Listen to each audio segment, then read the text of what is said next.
le Congo, le RDC, le Congo-Kinshasa, pas le Congo-Brazzaville, le Congo-Kinshasa, peut nourrir l'Afrique. En Équateur, il n'y a que des problèmes de communication, on parle mais on peut tout pousser, on peut produire.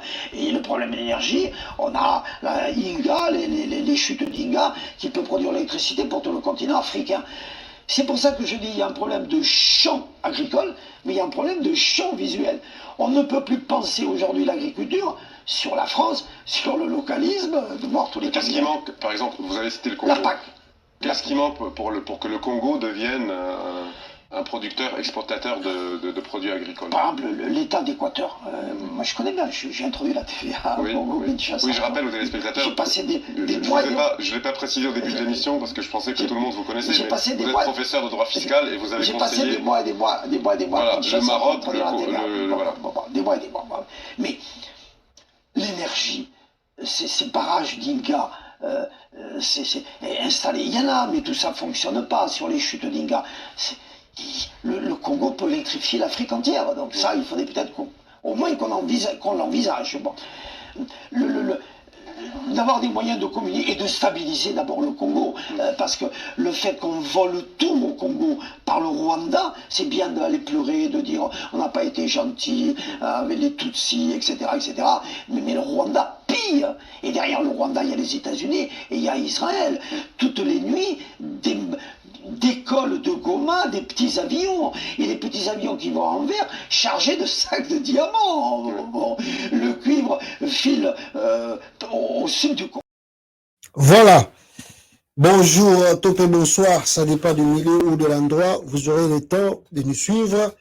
C'est vrai, ça peut-être la surprise, tout ça, la bino mikolo, tout ça, la live, peut-être pas vous informer bien avant, ensuite changer air, mais tout ça, gana air mogo, mais de circonstances.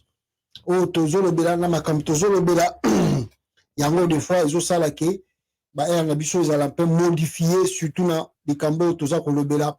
Awa bande konanga. Alors, je vais prendre le temps, n'est-ce pas, ya kolobela toujours sur le dossier de Chéribin Okende, Oyo, Moïse Katumbi Agutu Kocha, $100,000 en G, pour la mututu azana information, Oyo akoya kopé ça pour aider l'investigation et salama pour na bakanga batoyo babomaki Chéribin Okende.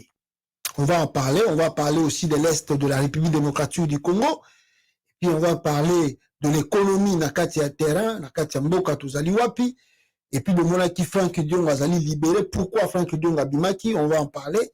Le docteur Denis Mukwege aussi est à Kinshasa, Martin Fayulu, un peu de beaucoup de choses qui bougent dans les idées. Peuple congolais, on ne sait pas, et les élections, ce qui en est au Salama, réellement en 2023, mais selon les informations à notre possession, élection en 2023, c'est comme si il a raté. C'est comme si il a raté, parce que au moment où tout le monde Félix Antoine Tshilombo a banni démarche. Il vient de commencer le démarche, n'est-ce pas, pour une rencontre avec Joseph Kabila. Et donc, ça dit une médiation, que Kabila, médiation au Togo pour le moment. Et à travers cette médiation, c'est la volonté manifeste de Félix Tshisekedi de tenter de renouer Nenga Lobaka, sa relation na Joseph Kabila, si possible. Alors, le camp Kabila, Bango Bazali ko maintenir Kaz na Bango Keno, Bako Tikalaga le Suskosoana Félix Tshisekedi te, et Baibisaki Azonga, Nabakor, O Basigna, Bango Moro Basigna Bayebi, quels sont les accords qu'ils ont signés ensemble. Alors, il doit revenir sur les accords, O Basalanaye. Alors, ce qui a besoin Koyoka, Bakor, Bapesaye, Asala O Yalingi. Donc, voilà le pourquoi. Ma manœuvre tout, O Lozako Mona, comment ça s'appelle, Denis Kadima. Azako Sala, O Nako Sala Boy, O Nangina Kuta Nabo Posa, O Nangina Sala Boy. Tout ça, ezali ba échappatoire.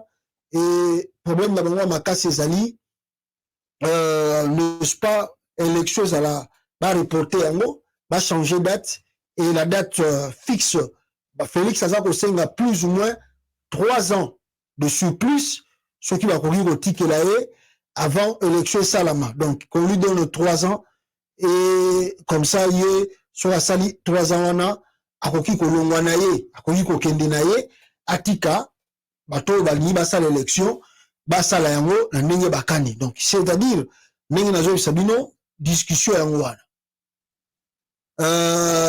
Interview présidentielle, quand Tshisekedi fait un clin d'œil à Kabila, quand Félix Tshisekedi a commis que ça déjà clin d'œil et pas à Kabila, à Zakoluka, négociation. Et je vais lire rapidement mon bouquet. À la question de Tina Salam, quel est votre plus grand regret? Oh, le baki m'a fait cesser. Bon, je ne crois pas qu'il y ait un mais on a encore les amis.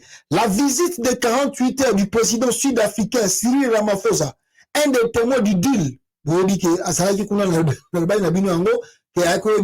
tu dois te souvenir que tu avais signé un deal avec ton partenaire Kabila. Alors,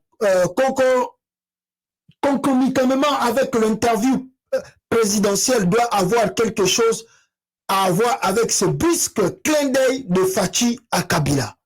Dans le coulisses du pouvoir, l'on assiste à une main tendue de l'Union sacrée de la nation de Tshisekedi à son ex-allié Joseph Kabila, appelé indirectement à la ressource pour crédibiliser le processus électoral au bord de l'implosion.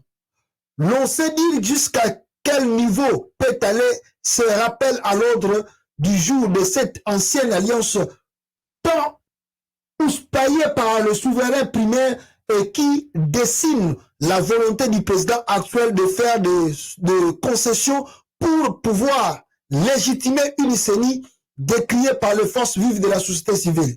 Trouver de nouveaux appuis devient plus que nécessaire pour Tshisekedi décider à légitimer le processus électoral pour pouvoir collimenter les brèches d'une crise post-électorale inexplicable. C'est donc à cause de la quête de cette légitimation de la CENI qu'il faut comprendre l'invitation pour consultation adressée par Denis Kadima à Joseph Kabila ou encore ces brusques discrédits jetés par Augustin Kabouya sur le vice-premier ministre Peter Kazadi en prenant la défense de Jean-Marc Kaboun dont le nom du parti a été rayé de la liste de partis politiques par le ministre de l'Intérieur. Ce même clin d'œil à Kabila, à Kaboun sera fait à l'EAC lorsque Félix Tshisekedi nie publiquement avoir invité les forces militaires de la communauté des États de l'Afrique australe, en sigle SADC. Il faudra donc s'attendre à un plutôt réajustement des alliances dans les jours qui viennent, tant et si vrai que hier, mardi, dans la capitale togolaise, à la demande de Félix Tshisekedi, le président Faure Eyadema a présidé une réunion entre Vital Kamerhe et les émissaires de Joseph Kabila, sous l'égide de Raymond Tshibanda, pour discuter de clauses d'un probable dialogue national entre Congolais avant d'aller aux élections de 2023. Yangoana, dialogue des se préparer à l'horizon, donc les gens, tout le monde qui attend les élections, vous devez réellement l'oublier. Parce que l'élection, ils ont dessiné au Congo, parce que Félix, Azakoluka, dialogue na Kabila, Félix, et ça bandi ba démarche pour un dialogue. Bah, vous avez ça la réunion na Togo, et nous avons ça la médiation nango, et ça dit, moi, et ya dema, na Congo ya fort, et n'y a si mais ceux qui fort et ya dema. Il y a même ça la médiation nango. Donc, Martin Fayoulou, Azokoloba, Koto Bakatumi Bazakoloba, Koto Bamukwege, Koto Matata Pono, mais kuna na se kuna, Félix Azomona ke soka meki kotika alliance ya FCC, peut-être que zonga est grave, ya mwana lingi ko garder confiance à Kabila et baza ko négocier bakende na bango na ba dialogue na bango côté bazolinga bakende. Bande konangai na o naza koloba. Il y a quelque chose qui m'a beaucoup tiqué, ezali ba réunion où tu ko sala malobi lobia. Félix a sali ba déplacement ebelé. Parmi les déplacements, non surtout Félix Assali, vous allez remarquer il y a l'absence de quelqu'un. pour la bino na ba image. Pourquoi Jean-Pierre Bemba azomona na te na ba réunion. Na kozongela yango tokotana na muzindo ya makamususu oeza kole.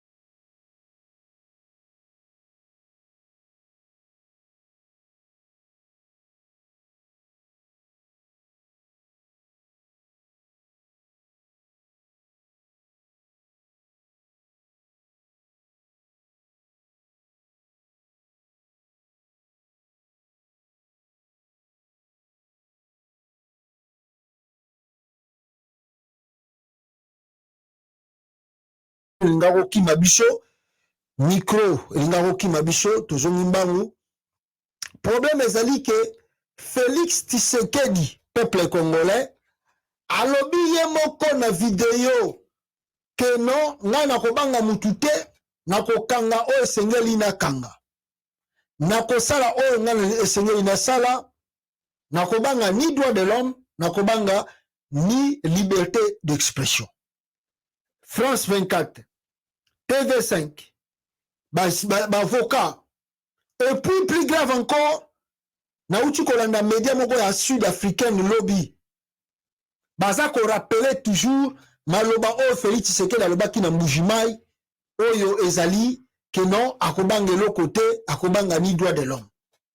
Bayebi ke soki Cheribe okende akufi lelo. Donc qui veut dire Félix a une, donc ça dit il a la grande part, il y a responsabilité. Pourquoi? Parce qu'il a déjà planté les décors. Décors, les gens qui déjà planté, que Félix a lobby, je ferai, oh, on a laissé la salle, I don't care, le corps américain, balobaka, I don't care, oh, outa lola, oh, outa mabele, oh, outa wapi, nazobanga mutute, na kosala yango. Muta kufi, bazongi si suko maloba naye, bale, bata présidence bakomi, oh, eza biloba loba, bazokoma biloba loba, surtout muta komi mukandana ezali ambassade ya RDC eza na Bruxelles. Babiono, bato baza ko interpréter maloba ya chef de l'état mabe, bazokende makambo ya lingaki koloba te, oh. La vidéo eza wana preuve kutu soki kutu, alobaki ata soki, même soki ezaki ya kokomeza preuve tangible, mais en plus ezali mutu alobi na vidéo.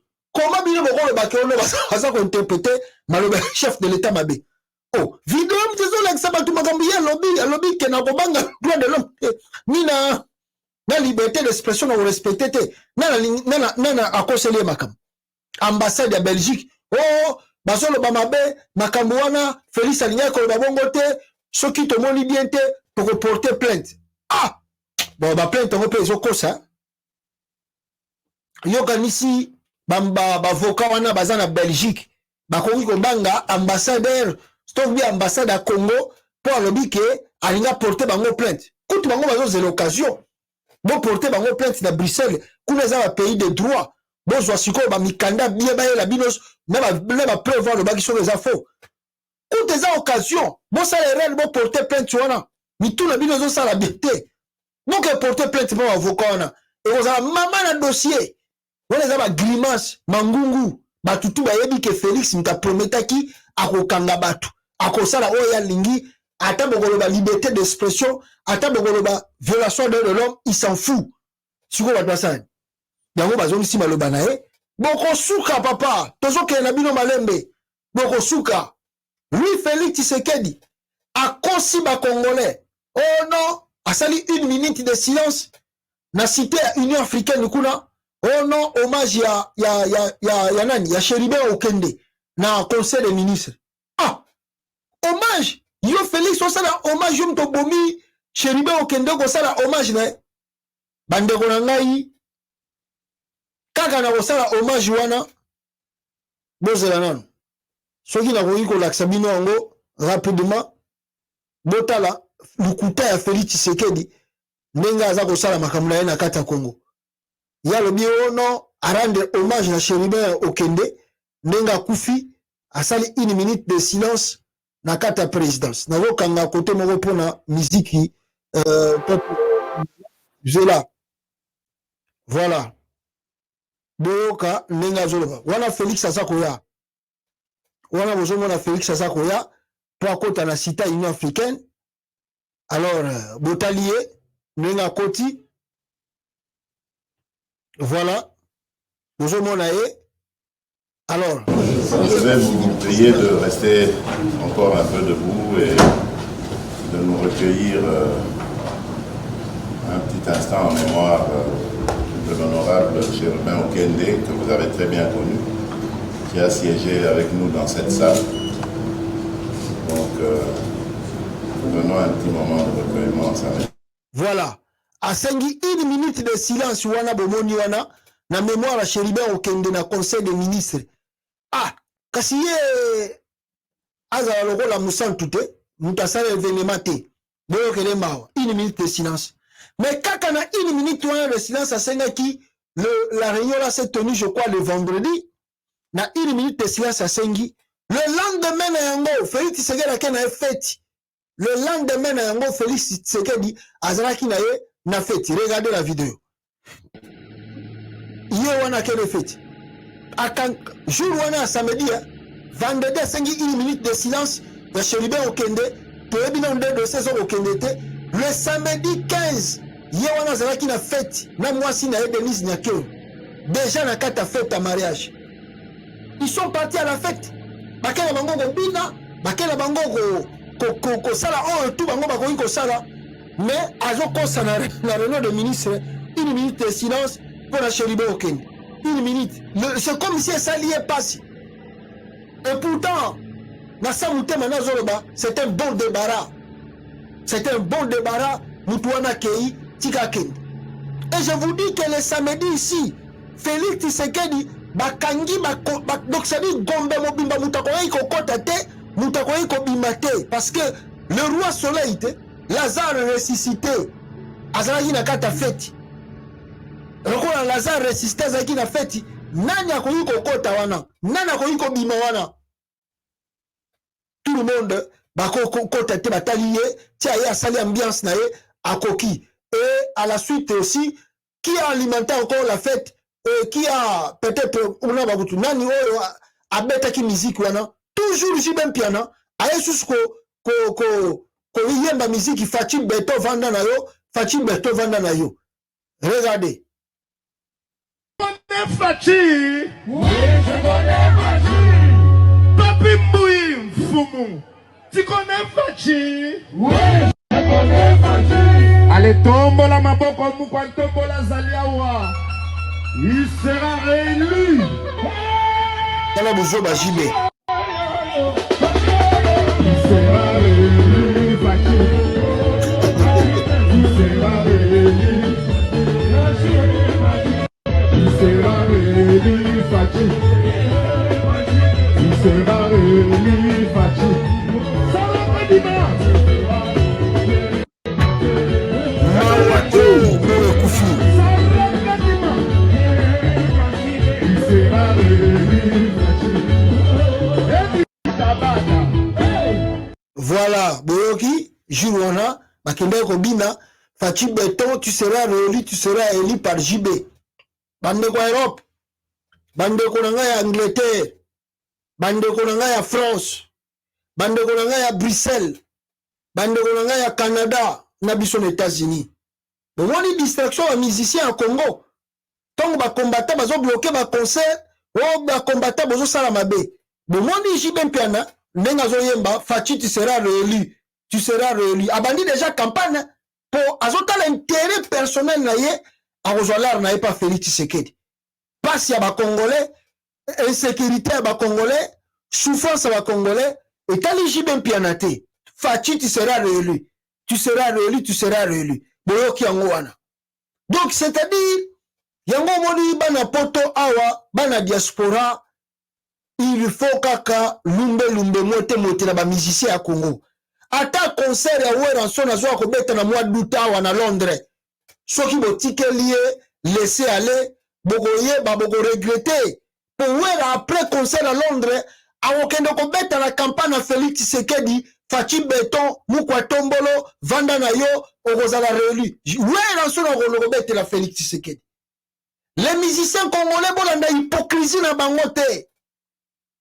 Jiba kobeta la Félix bango tout même manda oyo azobeta lelo na France. Yo alisi manda tango kozonga Congo akoyembela Félix Banzembo te na campagne électorale. Biso à ta diaspora tozo aider Congo te biso PR moko. Nous aidons pas le Congo. Bato bazako kumisa bato bazako bomo bandeko na bino na kata pays. Soki lelo ngai na yo toza na libanda ya Congo, c'est à cause ya malheur ya passe ya souffrance za na mboka. Mais yo pozano wa oko ningo ko taper la disa. Mboko eko peso mayele mais ozo ko tano la distraction. Soko vandi te belé na poto parce que mboka eza bien te. Parce que makambezo tambola bien te na mboka. Yango wani obeti 20 ans, obeti 15 ans na France, obeti 30 ans na France. On aura contre zonga Congo te. Attends que vacances, on bendera une semaine bien mboko na okokate ozongi souffrance. Pour souffrance c'est le kito misale zate. Mais yo bato bazoka kendo kosoba, jibem piano nenga beta ki jour wana na soirée. Ba pesa ki soki $50,000, soki $100,000, on ne sait pas. Mais yo moko za na France, mituna na yo. Obeti 20 ans en France, est-ce que son soit $100,000 ya boy, vandi $100,000 au jour ya boy? Hein? Ça muntu suko na mbongo à l'état, azo zo yango boy. Ale bazo ko distraire bino. Na poto, bande ko ngai, to ko na muka mukolo nini biso bata diaspora. Ba mboko to ye, eza pona to zo mayele, eza poto ko na distraction te. Ta la distraction musique de ezoni na Europe. Kaka concert. Tokena ngwapi tala jibe na wera na concert na nini ya Félix ayeko yemba ne tu seras réélu akoza réélu peut-être na mbujima ikuna ne bisika kozala réélu pona kinta sana na ebite na repona ya donc ça entre parenthèses bandeko na ngai donc makambu tout Félix Tshisekedi ayeko lakisa Cheribe okende lokola mutazana mawa lokola mutazo sala banquette. C'est de la manipulation, c'est le pire escroquerie, c'est le pire aventure naïe. Félix Tshisekedi ayaki te pour la salle banquette ya Cheribe Okende. Parce qu'il y a qui a connu pour ça la ngote pense lui le commanditaire ya crime wana, ya assassinat wana. Comment il va faire des enquêtes? Comment il va chercher Moutouaboma qui Cheribe Okende? Donc dossier oyo, son ezala ki na mboko eza sérieux. Bon, je crois que mais vous savez que le Congo, il y a peut-être palpité. Mais si vous avez sérieux, le gouvernement juste